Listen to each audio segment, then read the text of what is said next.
Stroke হলে প্রতি মিনিটে মস্তিষ্কের 19 লাখ কোষ নষ্ট হতে পারে। তাই দ্রুত ব্যবস্থা নিন। এখন আপনি কিভাবে বুঝবেন তার স্ট্রোক হয়েছে কিনা? ছোট্ট নেমোনিক মনে রাখেন, সেটা হলো ফার্স্ট।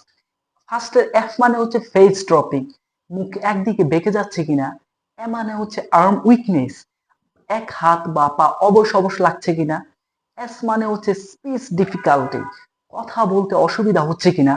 টি মানে হচ্ছে টাইম টু হসপিটাল, খুব দ্রুত হসপিটালে নিয়ে যেতে হবে। এই লক্ষণগুলো আপনি যদি দেখেন, তাহলে রোগীকে একটা আলো বাতাসপূর্ণ নিরাপদ স্থানে বসিয়ে কিংবা শুয়ে দিতে হবে। তারপর আপনি ভালোভাবে লক্ষ্য করুন যে পেশেন্টের শ্বাস প্রশ্বাস আছে কিনা, তার কনসাসনেস আছে কিনা। যদি না থাকে, তাহলে দ্রুত সিপিআর শুরু করুন। এই অবস্থায় বলেও মুখে খাবার কিংবা পানি দেওয়া যাবে না, নিজ থেকে কোনো ঔষধ দেওয়া যাবে না। যত দ্রুত সম্ভব ইমার্জেন্সি ভিত্তিতে হসপিটাল নিয়ে যেতে হবে। তাই দ্রুত স্ট্রোককে চিনুন, কারণ আপনার দ্রুত চিনাই একটা রোগীর জীবন বাঁচাতে পারে।